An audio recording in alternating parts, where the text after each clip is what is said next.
Donc, dans le grand 3 de cette première partie du programme, nous allons voir les mouvements atmosphériques et océaniques. Alors en fait, à quoi ça nous est utile concrètement? Eh bien, entre autres à la météo. En effet, grâce aux satellites d'observation, on a pu avoir une bien plus grande connaissance des mouvements atmosphériques et océaniques. Et entre autres, c'est ce que je viens de dire, cela nous a permis de progresser concernant nos prévisions météorologiques qui deviennent de plus en plus fiables et sur de plus grandes durées qu'à l'époque. De plus, dans le cas par exemple de navires pétroliers qui libèrent leur pétrole dans la mer, on a à l'aide de ces satellites un suivi plus efficace des pollutions et au final, cela nous permet d'avoir une surveillance vigilante de notre environnement global. Entre autres, c'est ça l'intérêt de l'étude des mouvements atmosphériques et océaniques. On va commencer par un grand A, l'atmosphère. L'atmosphère, c'est l'objet du TP4, où vous deviez découvrir en fait, entre autres, la structure de l'atmosphère, mais également sa composition.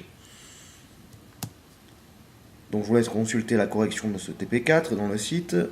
Et en bilan, il fallait simplement retenir que l'atmosphère terrestre est la seule dans le système solaire à offrir des conditions propices à la vie.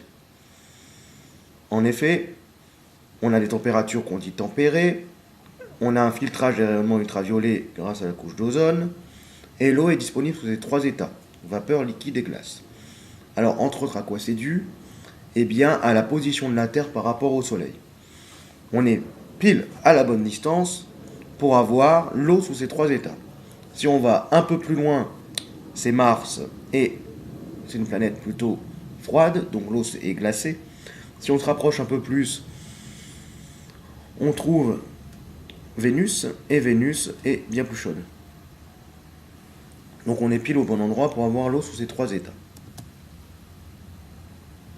Ensuite, on devait étudier dans le grand B les mouvements atmosphériques. C'est toujours l'objet du TP4. Et il y a deux catégories de mouvements. On verra après pour les mouvements océaniques. Pour les mouvements atmosphériques, je vous laisse consulter également la correction du TP4. Concernant ces mouvements, on peut retenir que la circulation atmosphérique générale est une conséquence du déséquilibre thermique existant entre les zones intertropicales et les zones polaires. En effet, les zones intertropicales sont plus proches de l'équateur et reçoivent plus d'énergie, on l'a vu dans les TP précédents, que les zones polaires. Ainsi, cela entraîne, c'est un peu comme le principe de la casserole d'eau, si vous chauffez à un endroit, l'eau s'élève, et comme il fait froid en hauteur, ça s'éloigne sur les extrémités, ça redescend. Ça crée ce que l'on appelle des cellules de convection. Donc, on a un déséquilibre thermique, ce qui entraîne le déplacement des masses d'air de l'équateur vers les pôles. Ce déplacement est organisé en 3 cellules de convection dans chaque hémisphère. 3 pour l'hémisphère nord et 3 pour l'hémisphère sud.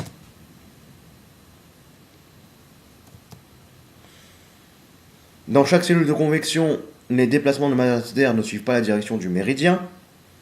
En effet, l'idéal serait que ça suive le méridien, mais il y a des déviations. Cela est dû au fait que la Terre tourne sur elle-même et on a donc découvert que ces masses d'air étaient déviées vers la droite dans l'hémisphère nord et vers la gauche dans l'hémisphère sud à cause de la rotation de la Terre. La force qui permet cela est ce qu'on appelle la force de Coriolis. Pourquoi Coriolis? Eh bien, le scientifique qui a découvert ce principe, cette force-là, s'appelle Coriolis.